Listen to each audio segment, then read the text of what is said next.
Uh, American policy in the last several administrations has been premised on the idea that American interests lie in bringing stability to the Middle East, and the best way to do that is to achieve democratic governments which would inherently be sympathetic to the United States. And at least in some places, both on the right and the left of politics, hopes for Middle Eastern democracy peaked early this year with the so-called Arab Spring, since when I think we've had considerable disappointment. It was not always so that American administrations believed that stability was in the best interest of the United States. During the 1980s, the Reagan administration did everything in its power to prolong and aggravate the war between Iran and Iraq through covert means. At the time, this is actually a great illustration for those of you who are interested of the difference between German and Yiddish. Henry Kissinger, who thinks in German, was asked which side he wanted to win, and Kissinger said, "I want them both to lose, and we should do whatever we can to arrange that." And then Yitzhak Shamir was asked which side he wanted to win. Shamir, who thinks in Yiddish, said, "I want them both to win."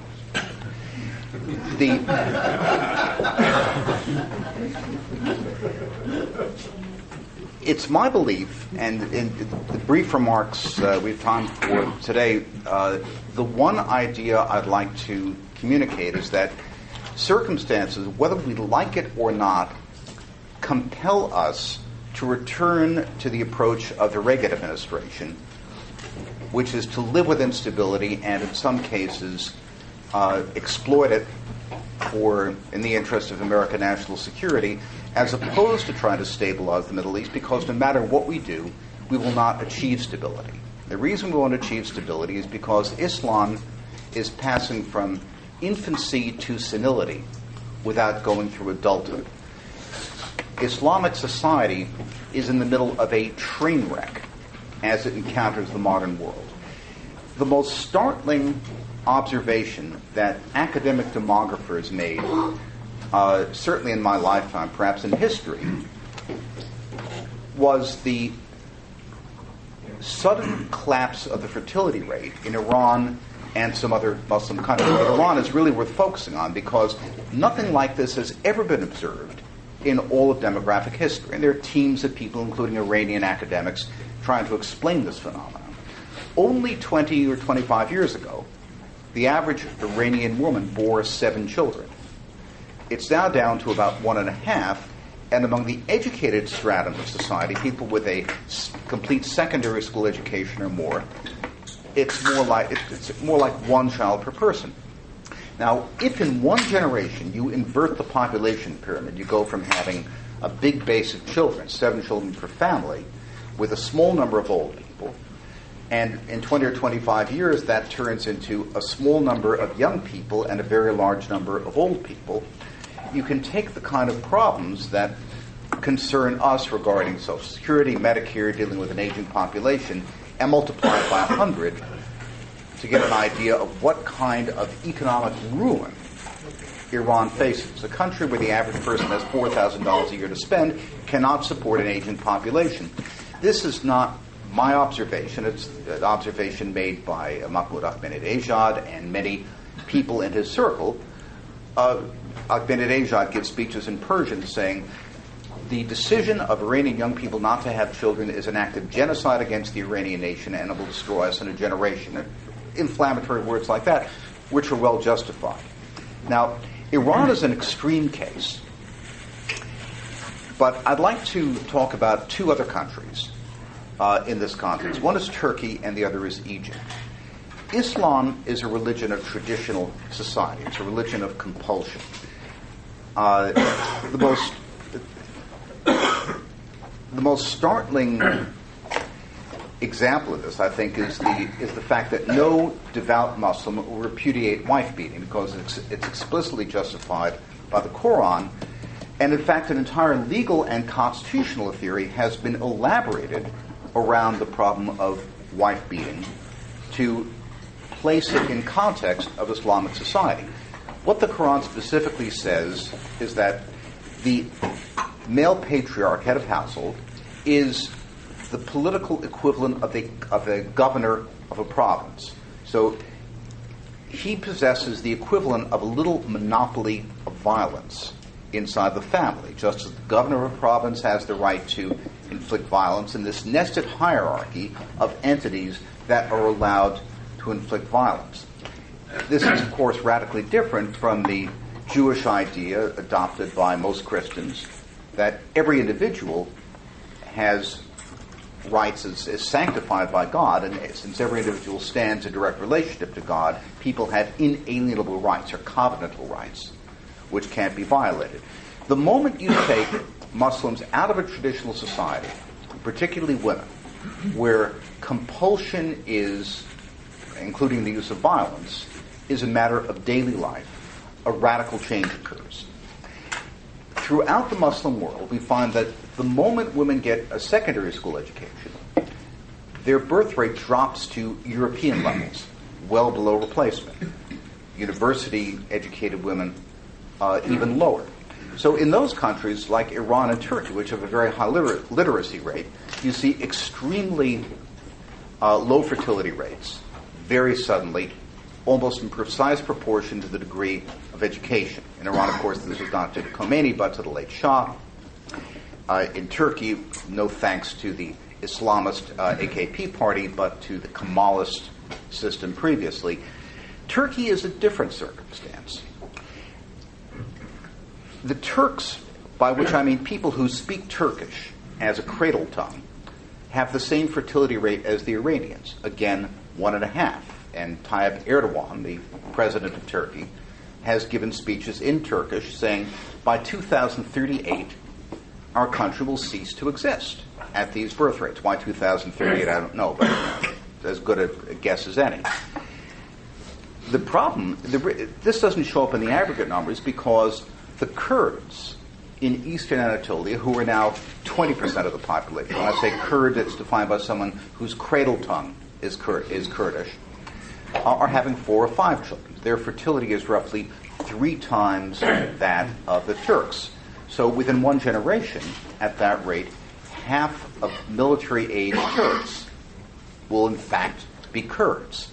And given the tragic history of oppression against the Kurds by the Turkish state, it seems very likely that the result will be that the map of Turkey will be redrawn. Turkey is not a viable entity. The third country I'd like to talk about briefly is Egypt, which of course is the epicenter of the so-called Arab Spring. Egypt has a radically different profile than Iran and Turkey, which have a high literacy rate. The illiteracy rate in Egypt is roughly 45%. About 2/3 of Egypt's population is rural. They're down on the farm. You have a large number of people at universities, but virtually none of them are employable by international standards because the universities are diploma mills used for social control of the young population. And even though the majority of the Egyptian population is engaged directly or indirectly in agriculture, Egypt still imports half of its caloric consumption.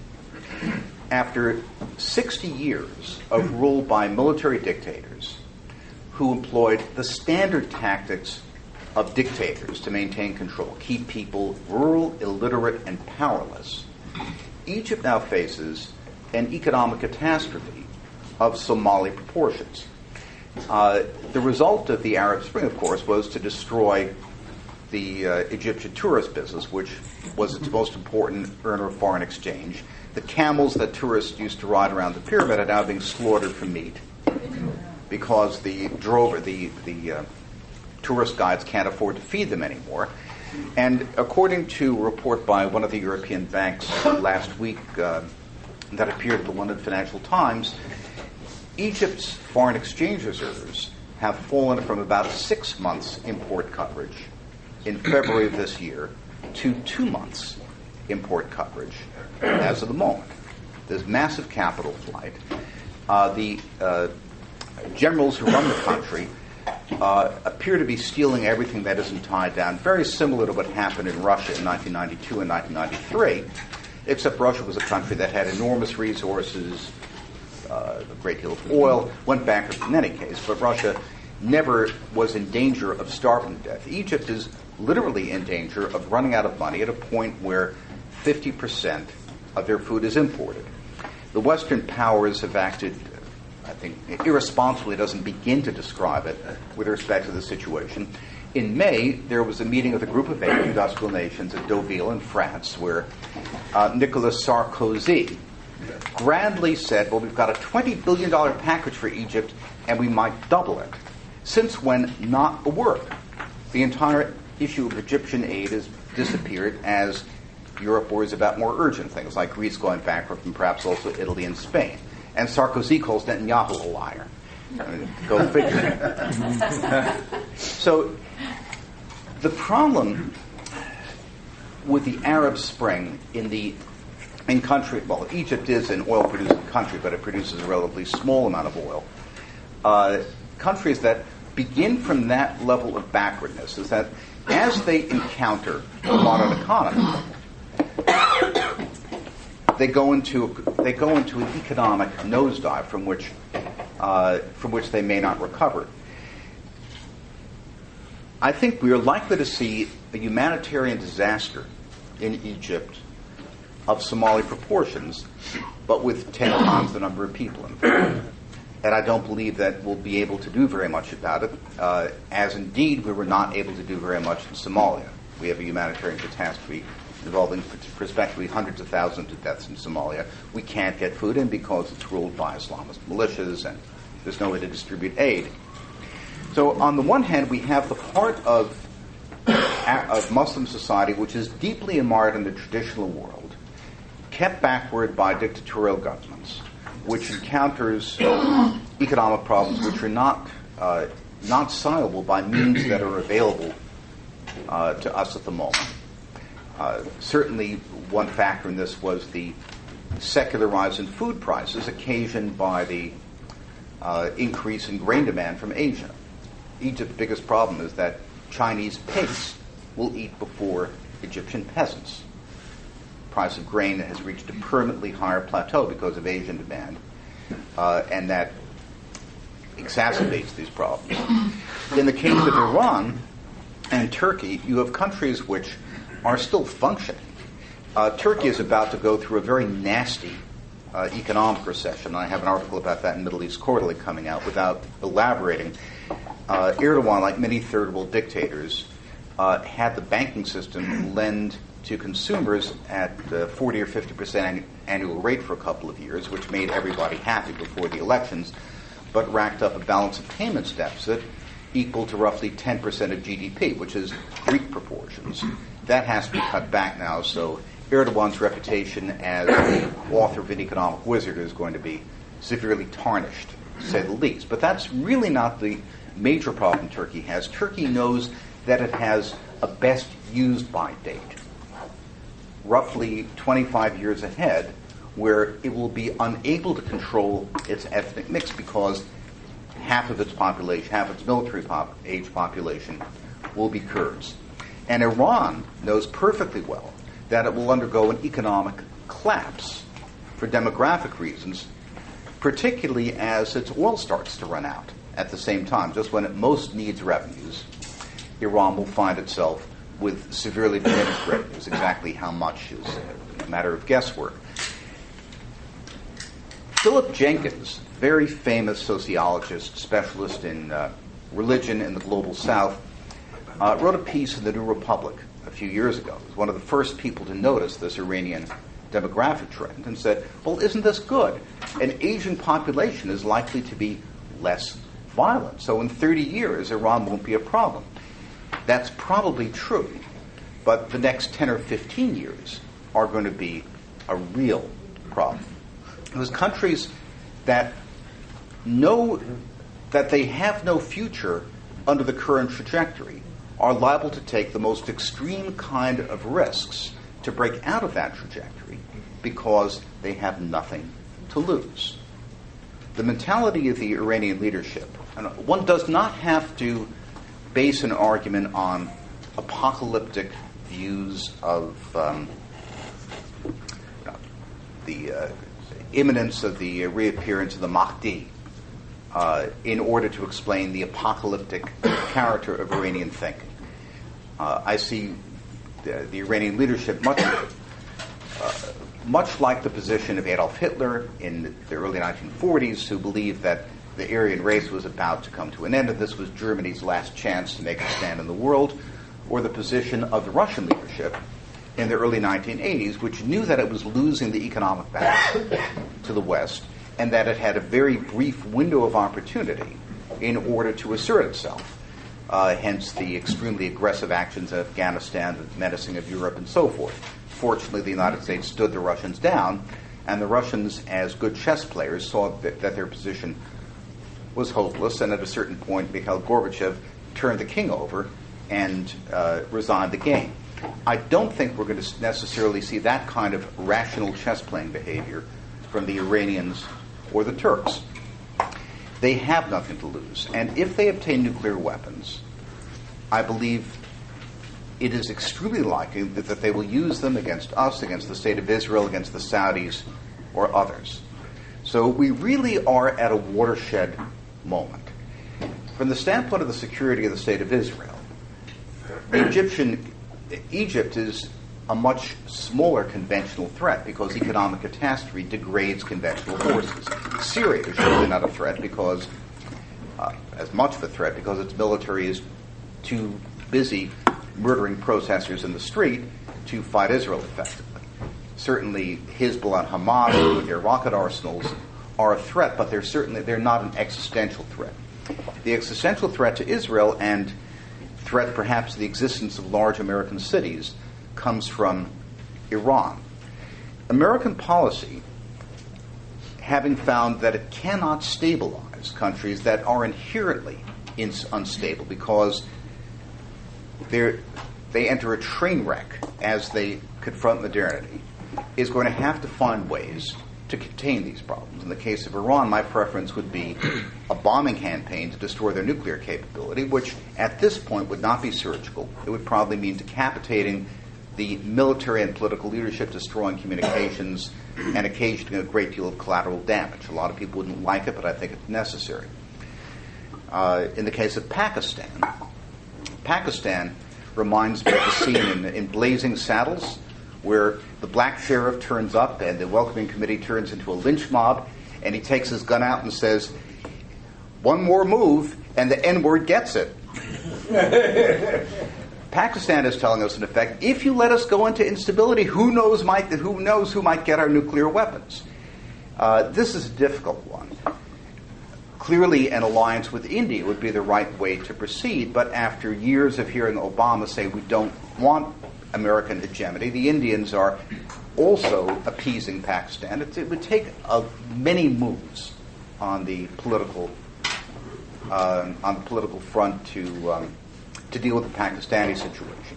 In the case of the Arab Spring, where we see countries going into instability and Islamist leadership taking power, which is hostile to the United States, we do not want to stabilize that leadership. We want to destabilize it. Now, that may mean a set of covert operations and judicious use of foreign aid and alliances in situations where humanitarian problems are heart-rending. I wrote this book to harden your hearts and to horrify you, because the horrors to come will be something to deal with, and it's better to be inoculated against them first. So with that, I thank you for your attention, and I'm glad to take questions.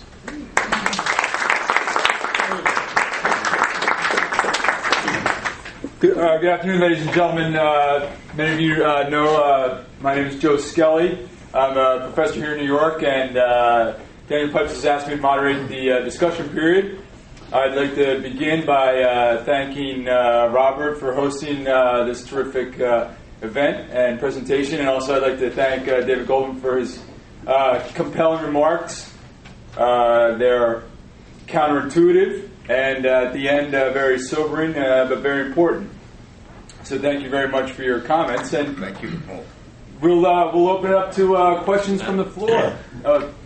Rob. David, what's the basis, factual basis of the demographic conclusions that underpin where you're saying, where do you get birth rates and that kind of data? Well, actually, the United Nations does a pretty good job of collecting these data and has been calling attention to the extraordinary decline in Muslim fertility for years.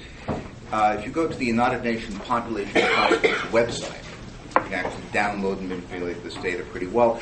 In the case of Iran, there have been a number of studies by international teams, including the Max Planck Institute for Demographics in Germany, a number of cooperating with some local Iranian academics, and demographic group at Princeton.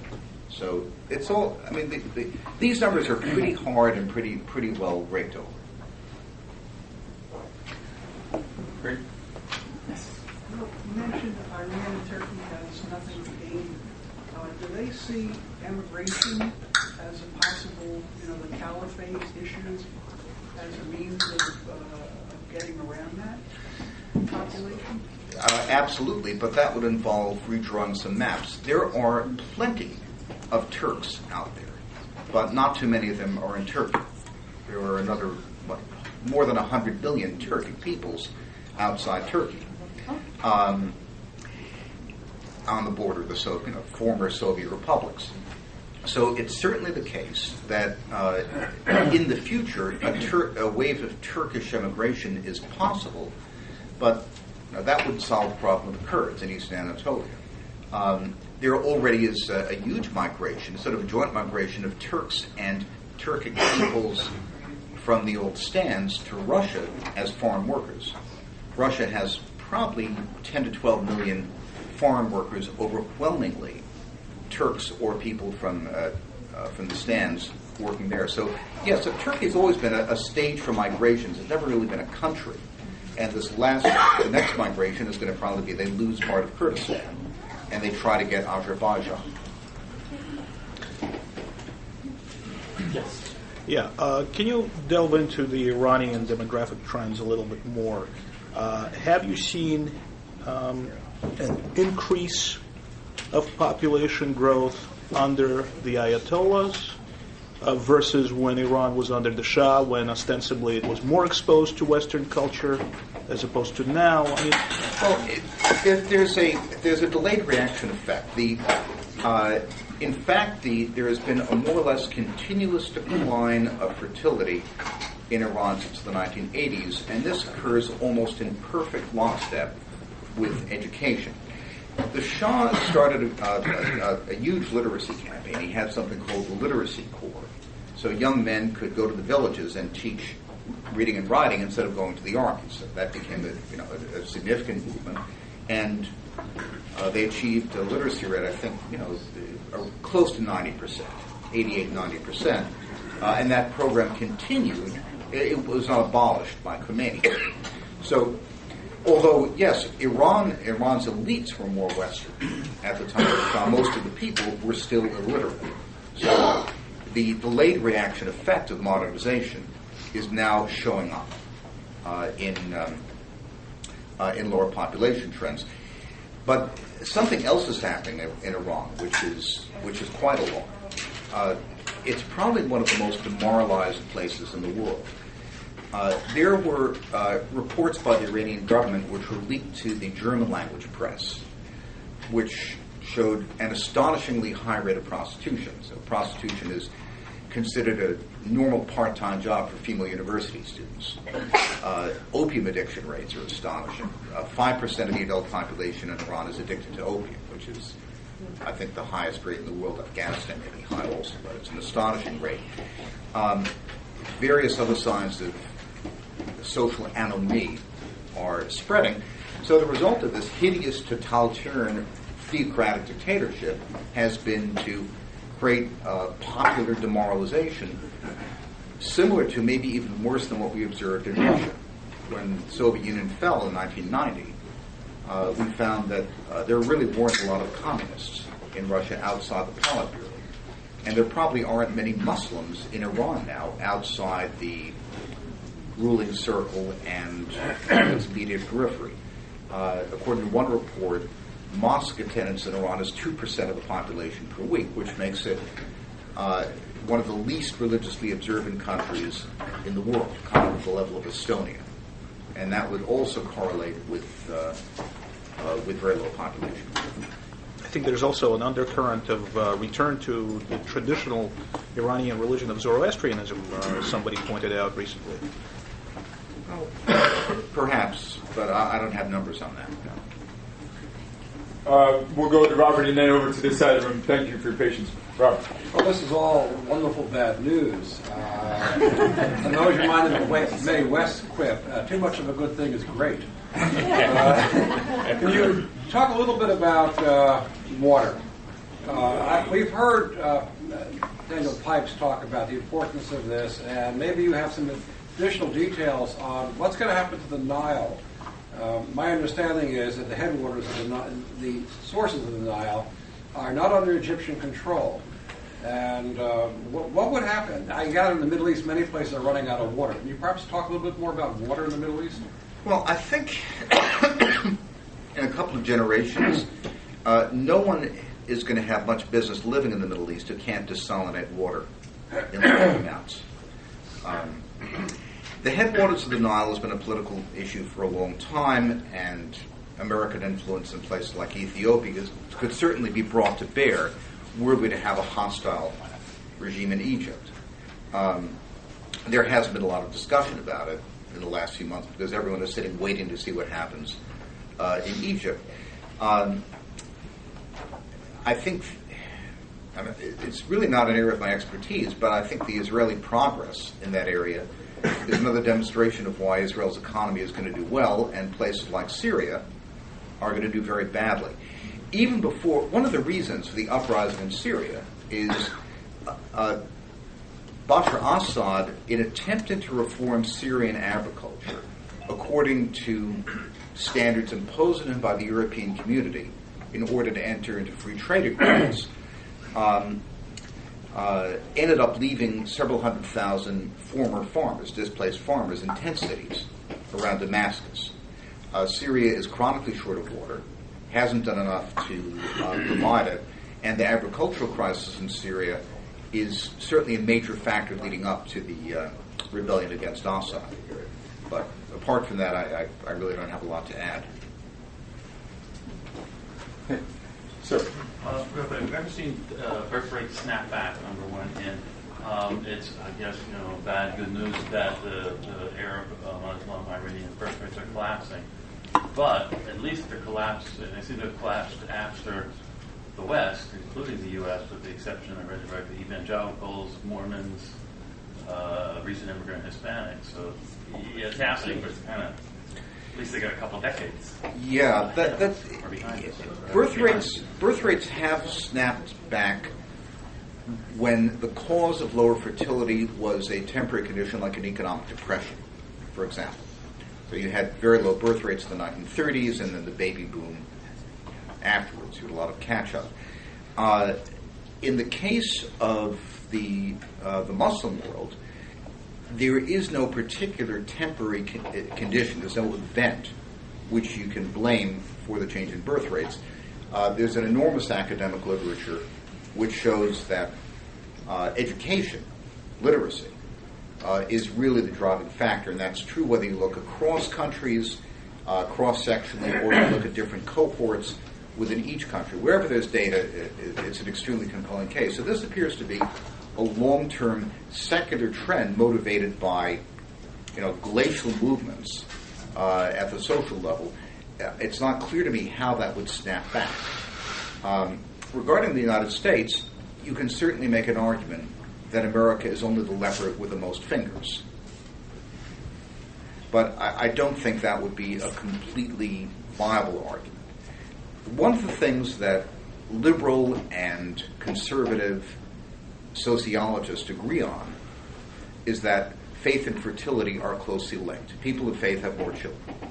That's true in Europe as well. People of faith in Europe have children at the same rate that people of faith do in the United States. It's simply there aren't that many of them.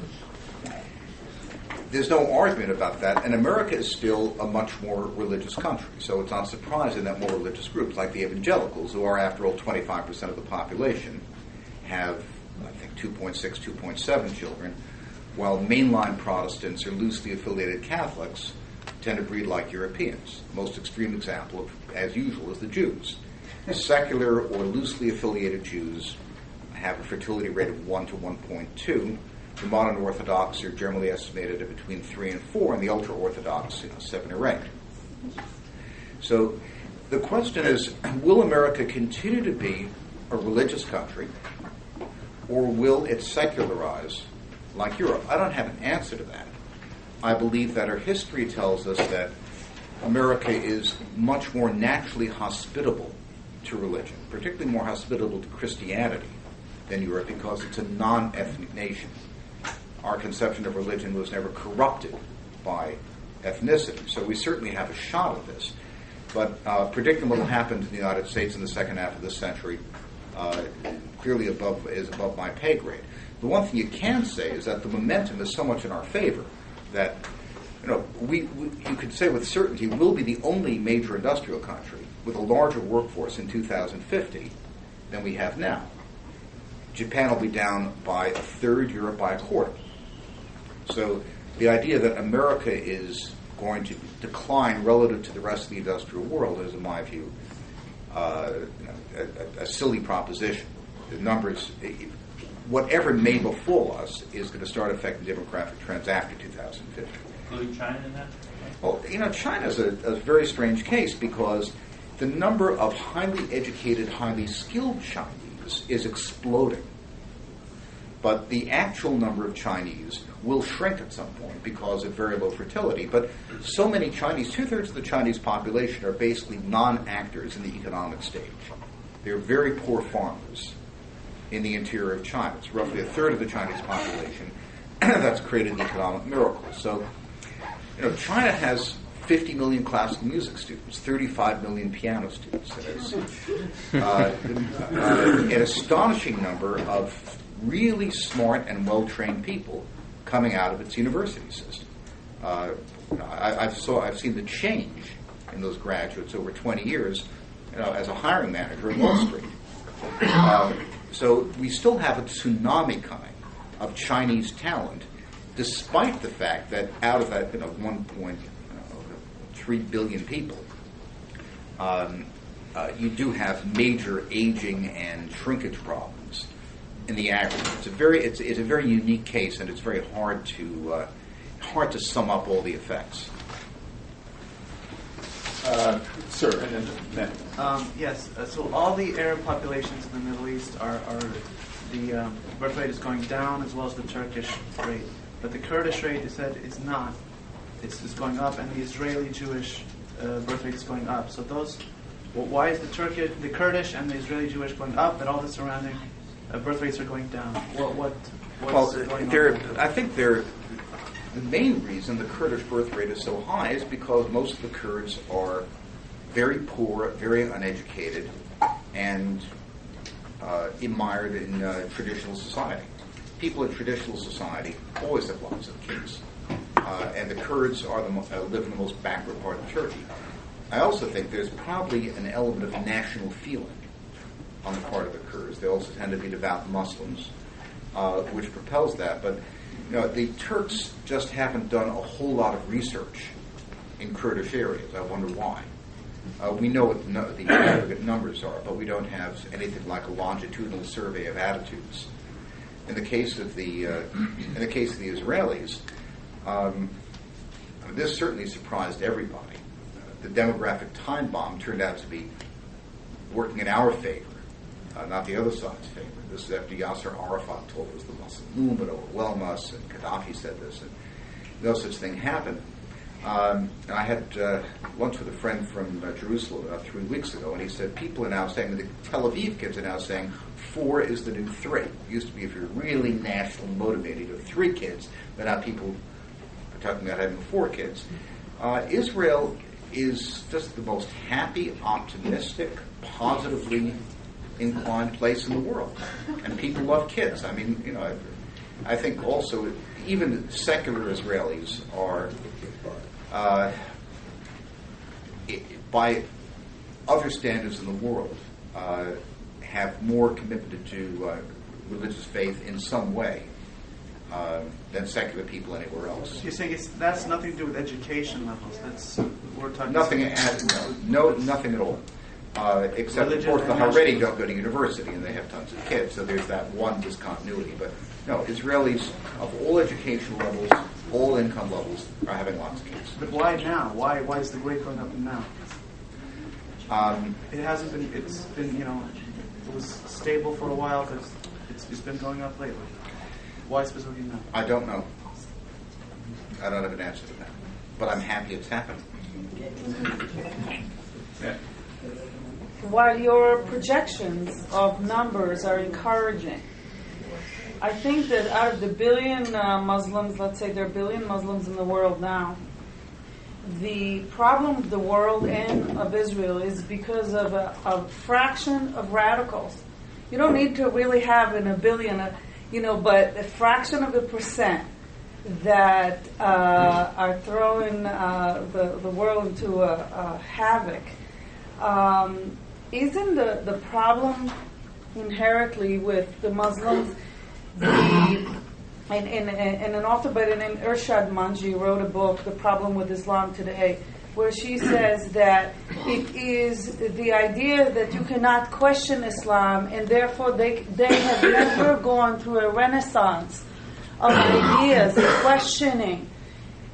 Because whether we have 1 billion or 750 million, if we have 100,000 that are completely into, killing everybody because they don't care, as you said, about they see the end, What's the meaning of less Muslims out there?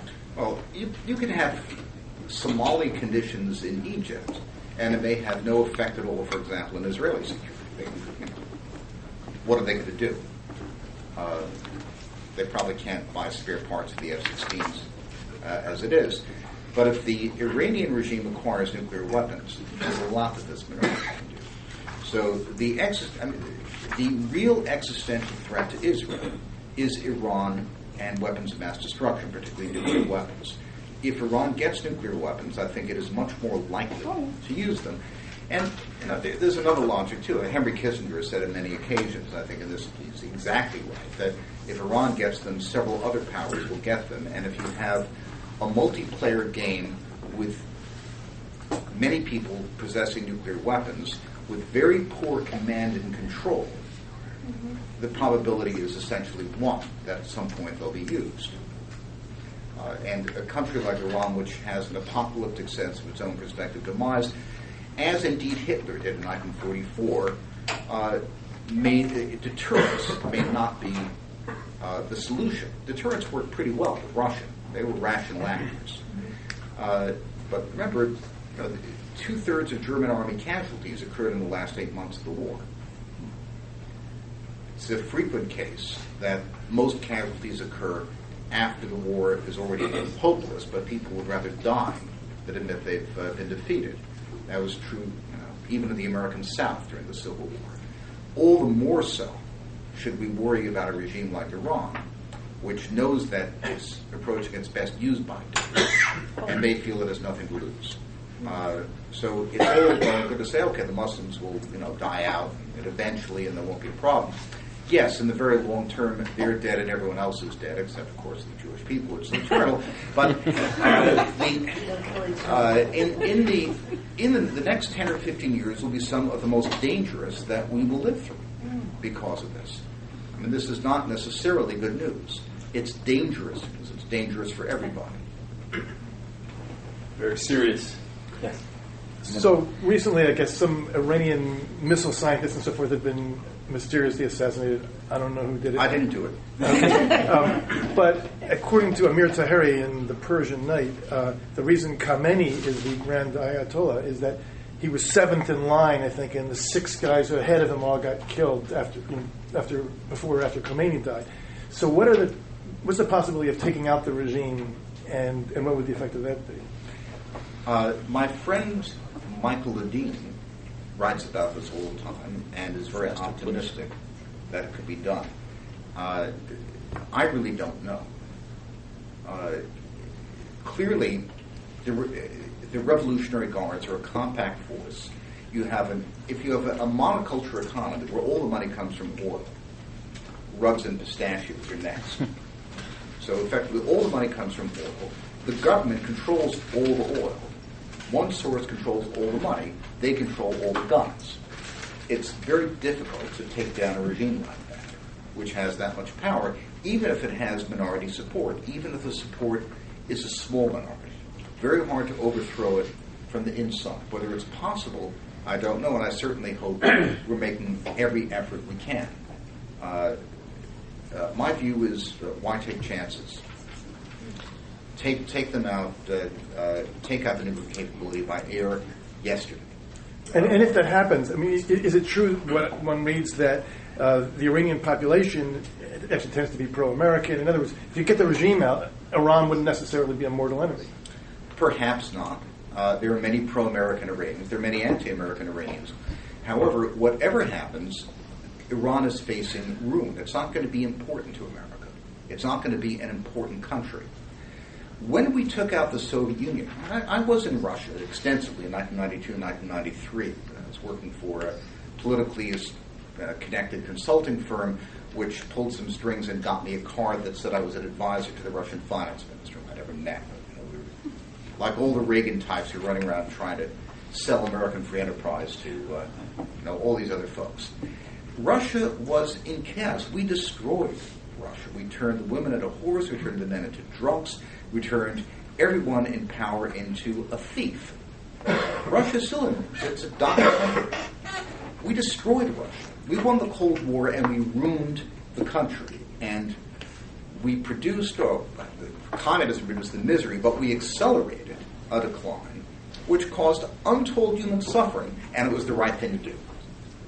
Because we had to take out that danger to the United States. We were not, we were not being the Salvation Army in Russia. We were an enemy, forcing them to their knees and humiliating them. And that's what's going to happen to Iran, one way or the other. This is a country the best of whose elite has left. It's had the worst brain drain in the world. It has a rapidly aging population, profound social problems. It's running out of oil. Whatever happens to it is not going to be pretty. I just want to make sure that there are no ancillary complications from its decline, like nuclear bombs going off in New York City, or God forbid, Tel Aviv. Okay. We're all in agreement. This decline, 25, 30 years, and they're cooked demographically. That's the time frame. We'll go from this side of the room to the next. To Matt. Could you please comment on, given Turkey's dire straits, if you believe it's going to forcefully take over Cyprus for the gas, and then from there try to grab the gas that Israel has declared?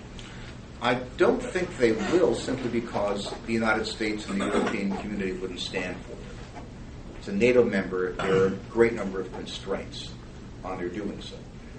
So I think, left to his own devices, I'm sure Erdogan would like to, but I can't imagine that this would be permitted. I think 10, 15 years down the road, Turkey is going to be giving Azerbaijan, which has a lot of oil, a very hairy hot oil. And when I say the map will be withdrawn, I think what ultimately the Turks are looking at is allowing Kurdistan to split off and try to link up with their Turkish-speaking neighbors in countries that have plenty of oil. So I think we're going to have wars and changed maps and population migrations, a really chaotic situation. My template for that would be the 30 Years' War of 18 to 1648. A prolonged period of chaos. In the case of Turkey, if we have something to do with it, we should not let them take over Azerbaijan. Yes, ma'am. You talked wonderful to my ears that you speak more about going on the offensive rather than always being on the defensive. Yes. And while all these dictators are down and the countries that we know of are all weakened, do you think that, and the Muslim Brotherhood is going to get in, etc., and is in some places, do you think that Israel should be more on the offensive and go in and, for example, take back the Sinai, or do something else? Or what should Israel do? And rather than look in hindsight and say, well, while their defenses were down, we should have done this and that while the Muslim Brotherhood prevented it. What should we take back? I'm very reluctant to give advice to the Israelis because they have so little maneuvering room and everything they do has an enormous cost. I'm not sure what taking back the Sinai would do at this point. I mean, there are ways, there's no, whatever border they have is going to be the subject of pinpricks. But there's no existential threat from Egypt. Egypt has no weapons of mass destruction. It doesn't have an army or air force that can seriously threaten Israel, and its military capacities will be degraded as the economic crisis proceeds. Same with Syria. So if in the case of Egypt, I think the best thing Israel can do is stand back and let them sort out their own problems, which really means go into chaos. In the case of the big issue may turn out to be Hezbollah Lebanon. That's always been an issue, or missiles from Syria. So Israel have to conduct an incursion, possibly at some time, but I think clearly not now. The other great issue, of course, is all the rumors about Israel attacking Iran. That's something which I can't possibly comment on because the logistical issues are so complex. I certainly don't have information on that. People who know don't talk. So I don't think Israel should have to. I think the United States should do it. Whether Israel physically can do it without the use of tactical nuclear weapons is a question outside my competence, and it's hard for me to imagine that under present circumstances, Israel would preemptively be the first user of nuclear weapons. I just can't imagine that happening. So I think the best thing for Israel to do at this point, apart from putting viruses into the Iranian nuclear program, is to build a lot more unmanned aerial vehicles and improve its border defenses and so forth. I think really the next move is going to be economic collapse. A real collapse in Egypt. And more deterioration in Syria. And for the moment, I think Israel should probably just gauge the situation and watch. And in the back, Matt. I came late, so forgive me if I missed this. But you say if Iran gets the bomb.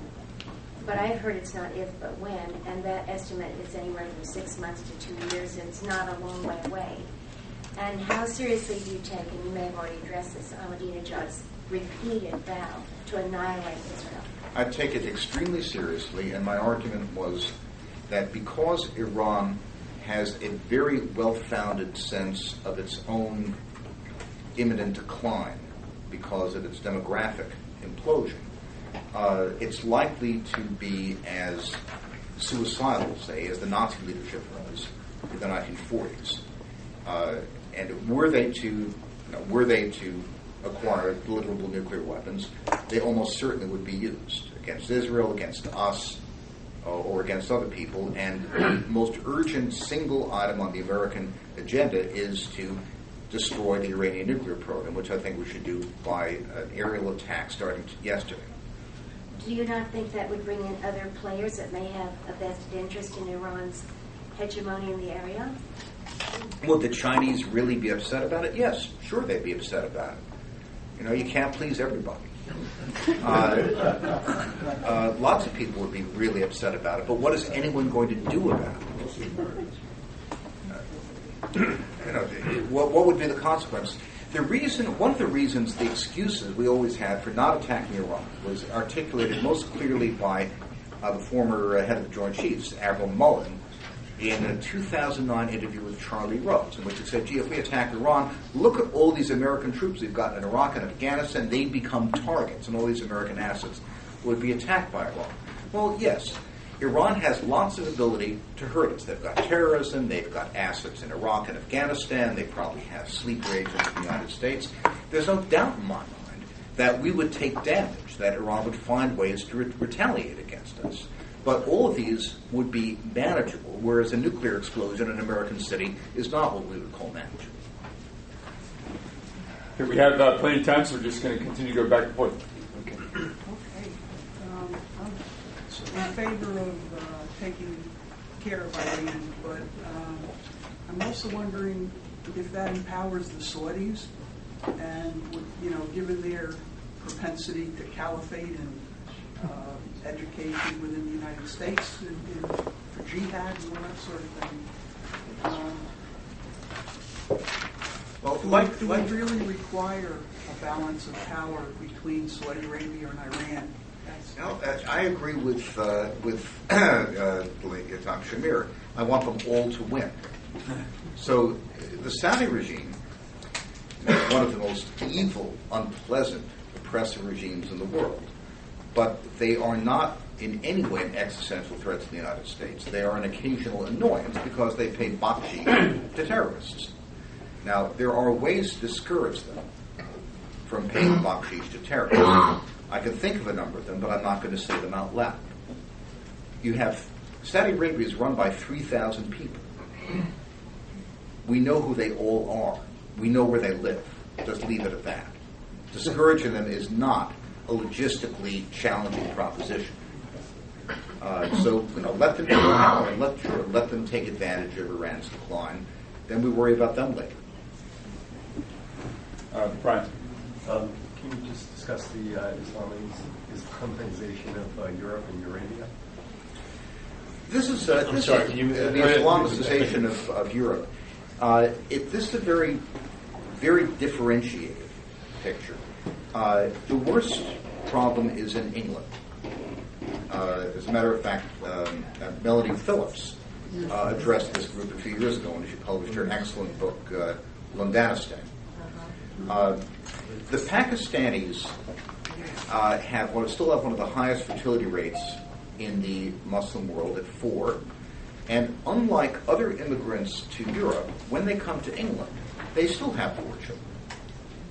They are the most persistent escapees from traditional society. They don't change. And the English have been probably more outrageous than anyone else. The point that Daniel Pipes has made in many occasions in accommodating Muslim sentiment. So England really is doing astonishing things. The last atrocity, which I'm sure many of you saw in the news, is that the British London Metropolitan Police exempted Muslim policemen from guarding the Israeli embassy. So Muslim policemen don't have to protect Jews in England. Astonishing. France is very hard to know what's going on. I think the Islamization of France can be a bit exaggerated. The Senegalese have a fertility rate of 8 or 9 in Senegal, and within 10 years of emigrating to France, it goes down to 3. So you had a bulge in Muslim births, but it appears to be attenuating in France. The Turks in Germany very quickly started breeding like Germans. In fact, back in Turkey, they're breeding like Germans. So the Turkish takeover of Germany has slowed down substantially. It's not quite as rapid a problem as many of us had feared. Even with there's a lag, of course, between the decline of European birth rates, decline of Muslim birth rates. Europe spent 200 years going through the great demographic transition and then dipped even further, well below replacement in the last generation.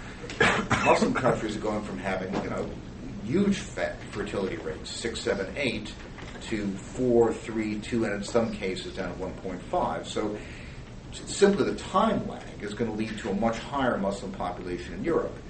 But it's not quite as one-sided as some of the Eurabia discussions have been. There are some countries where the Europeans are so good at corrupting Muslim immigrants that they'll end up behaving like the Europeans too. Germany being a prime example. So, I wonder if you could say a word about the sources of Iranian antagonism towards Israel. It doesn't seem to be based on national interest. During the time of the Shah, Israel and Iran made common cause against Arabs. So is it a cynical play for leadership within the Islamic world, or is it based on something else? I think it is a play for leadership in the Islamic world, but it is an impassioned play. Iran sees this period in history as the Shiite moment. Shiites were always the underclass in Islam. They were poor, they were kicked around, particularly in Lebanon, Pakistan. They were always an ill-treated, poor caste within Islam, and their one state center was Persia. Shiism was associated with Persian nationalism. Iran wants a Shia crescent from the Mediterranean through to Afghanistan and Pakistan. And to do that, they have to take leadership of the Muslim world. And I don't think it's cynical at all. From a Muslim standpoint of religious Muslim, the existence of the Jewish people, particularly the existence of a Jewish state with its capital in Jerusalem, is an unacceptable state of affairs. The authority of the Quran, I forget who mentioned this before, the authority of the Quran as divine writ is a glass link, very breakable, fragile link in the entire ideological structure of Islam. That's why, for example, no one can repudiate wife beating. The Muslim assertion is that all the other scriptures were falsified by the Jews and Christians, and that the true revelation was given to the Muslims in the 7th century. If the Jews have not been relegated, have not been superseded, but their prophecy appears to be validated by the return to Zion, then this is a real blow to Muslim self-confidence, to the point where Muslim self-confidence is extremely challenged in any case. So I don't believe that devout Muslims will ever tolerate the state of Israel for that reason. In the back, sure. Should Israel annex the West Bank? Well, personally, it would make me happy if they could get away with that. But this is simply the wrong time to stick their neck out in that kind of business. And Israel's in a situation where its two principal neighbors and former enemies, Syria and Egypt, are in chaos. So the best thing for Israel is to allow its environment to deteriorate and then pick its targets opportunistically based on the evolution of events. I don't think any Israeli diplomatic or military action which would appear as aggressive at the moment is necessary. This is actually a very strong situation in terms of its immediate environment. So why do anything? Why not just let your enemies weaken and fight among each other, and then you can decide what to do later? These two gentlemen. Okay. There might be two sides to your answer. Why do it now? Because it's unexpected. Perhaps the best time for success is to do something when it's not expected. That's my personal opinion. I certainly have no background in warfare to say that. However, it seems to me, whenever you think Israel should strike, or whenever I feel they should strike, it's the wrong time. When they shouldn't strike, that's the right time. Well, we're going to have an enormous increase in Israeli population if these birth rates persist. If you go to the UN website, you can just look at their calculations of future population based on constant fertility. If you take Israel and you take what they call the constant fertility scenario and project things forward, there will be 25 million Israelis in the year 2100 with a fertility rate of three children per woman. What do you do with 25 million people? we'll probably have to recolonize Poland, which at that point will be all empty. And with a fertility rate of 1.3, Poland's population will have fallen by half by the end of the century. The average age will be 60. And there will be as many Poles as Israelis. I think worrying about the population on the part of Israel 25 years from now doesn't exist in their mind. They're concerned with tomorrow. Well, no, they know what they're surrounded by and where it can come from. And if they're thinking that in 25 years someone's going to hit us, they're a winner. They're not thinking 25 years ahead. No, they're thinking about next week. In general, I think we're going to see so many radical changes. Maps are going to be drawn and redrawn many times in the Middle East that it simply doesn't make sense to try to guess everything out in advance. This is a brawl. This is a breakdown. Social disintegration in many countries. So that kind of situation you play by, you improvise. You improvise and adapt based on circumstances which are inherently unpredictable. And then, gentlemen. Yes. Would you please amplify your U.S. policy recommendations on Pakistan and Afghanistan? Well, the key to Pakistan is India and China, and to some extent Russia, India and China. The Chinese don't like Pakistan at all because Pakistan is training Uyghur terrorists who are making trouble in Xinjiang, so-called East Turkestan, as the Turks like to call it. They have 100 million Muslims. They're restive. They're a pain in the neck, and they're separatists. The Chinese have a horror of separatists because China's not really a country. It's an empire, and if one province breaks away, who knows who else might break away. That's why they're so hysterical about Taiwan. So the Uyghur terrorist problem, which the Pakistanis are exacerbating and the Chinese have publicly complained about, is a major issue. That gives us common ground. Sit down with the Chinese and say we have to sanitize this problem jointly. The Chinese have also been helping the Pakistanis with their nuclear program, which is irresponsible and stupid. The Indians, even after all of the outrageous terrorist acts sponsored by Pakistan, which we know were sponsored by Pakistan, are appeasing Pakistan because the United States shows no interest at all in punishing Pakistan for outrageous actions, including terrorist attacks on the American embassy in Afghanistan. So if we're not doing anything, the Indians are going to say, well, we might as well cut our own deal on the side. So this government, the present Indian government, is extremely wishy-washy towards Pakistan. It's complex because we have to find ways to maneuver both India and China into an arrangement that scares the pants off the Pakistanis.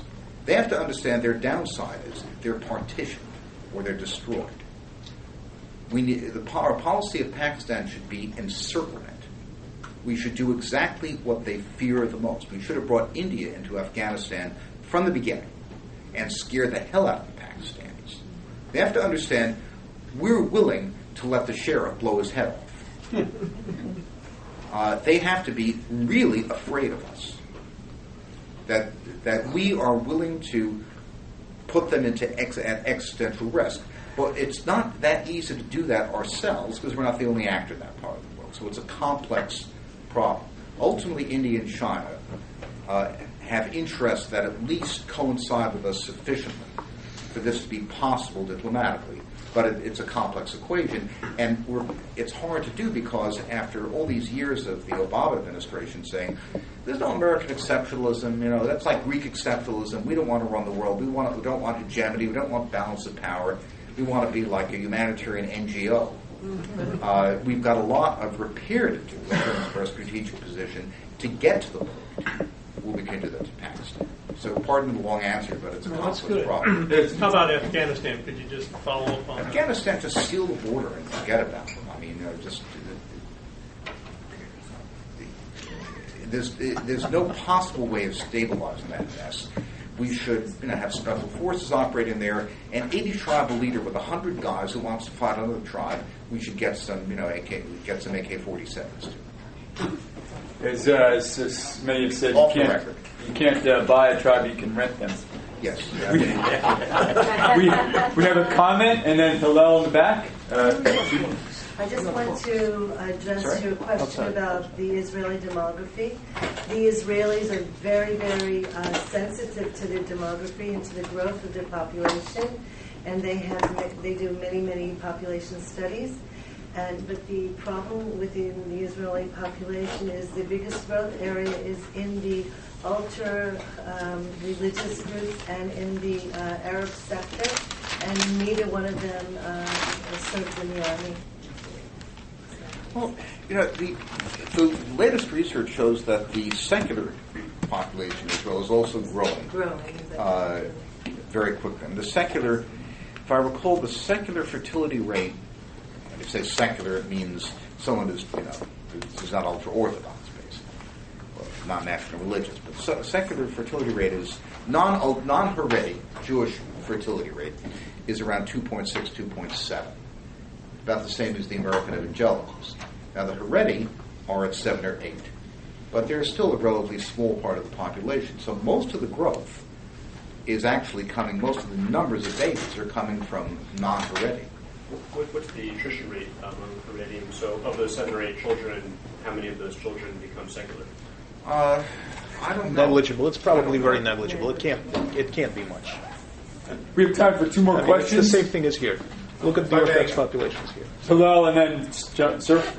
I hope I'm not misquoting you. I believe you said that sociologists from both the left and the right have determined that there's this connection, a nexus between faith and fertility. Yes. And I was wondering if you could just give us a couple of bullet points as to why there is this connection between faith and fertility, or the flip side of it, why there is among people who are secular, they're not breeding as well. Is it they're so self-absorbed that they, can't bother having children? What is the connection there? There's a secular sociologist named Eric Kaufman, who I'm trying to see if I can. Yes, he wrote a book called "Will the Religious Inherit the Earth?" which is a Jeremiad, if you can talk about a secular Jeremiad, about the collapse of fertility among secular people. And he's terrified that all that will be left will be religious people. What he says is that the weakest link in the secular account of human nature is that it fails to account for people's powerful desire to seek immortality for themselves and their loved ones. We may not be able, he talks about how, our longevity has improved so much, and he says, we may not be able to duck death completely, but it becomes so infrequent that we can easily forget about it. Now, in fact, the last time I checked, the mortality rate was still 100%. A few of us might say,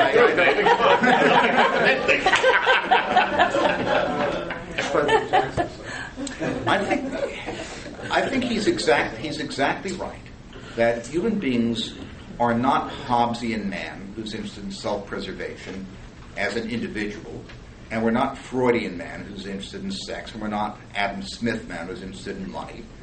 We're Viktor Frankl man. We're biblical man. We want something beyond our earthly existence to matter. And people who lack faith in something beyond themselves tend to act like the Europeans. Why not just have what fun we can now? Why take all the trouble and heartache of raising kids? Plus, not to mention the expense. I think it's that simple. Excellent. Ken. Hi, Ken Abramowitz. I have a question back on what you had said about Admiral Mullen, yes. Who was a loyal American. Gates, loyal American. They came in under Bush, who was a loyal American. We now have a nutcase in the White House, but that's a different story. But relative to Iran, Iran's an existential threat to America, an existential threat to the people here, existential threat to our military power. It's basically a suicide bomber country, so to speak, with the terror organization with the nuclear bomb. Why didn't the military say we can't tolerate a nuclear Iran? we have to preemptively go in and blow up their nuclear sites. We can't wait till they blow up America and then feel happy that we'll blow them up after everyone's dead in this country. There are tons of people in the Pentagon who think exactly that way, but I think we really got ourselves into a trap. I think the political science which guided the Bush administration, the idea that democracies don't make war and that democracies are inherently sympathetic to the United States. Not just Bush. I mean, Nathan Sharansky thinks that. A lot of people I like and admire think that. I just happen to disagree with them. That got us into the nation-building exercise in Iraq. And once you have several 100,000 American soldiers in Iraq, a place where Iran has enormous resources on the ground, they de facto became hostages to Iran, and then political considerations kicked in. Right before the elections, Bush wasn't going to do something that might lead to a lot of American deaths and a rise in oil prices and a lot of chaos. There was certain political cynicism. And then, of course, Obama came in. Obama has a profound personal sympathy and liking for Muslim countries. There's no way that he's going to go after the Iranians. He didn't even support the democracy movement in Iran in 2009, which would have cost him nothing. He could have just said something. That was disgraceful. So I think we worked ourselves into a trap by starting out with well-meaning but incorrect premises, and now to get out of that trap will be costly and messy. I don't want to minimize how nasty the consequences would be, both in terms of retaliation against us and in terms of collateral damage on the ground, by which I mean innocent people being killed. Forget the euphemism. But we have to do it nonetheless. Well, thank you. I'd like to thank David, Robert,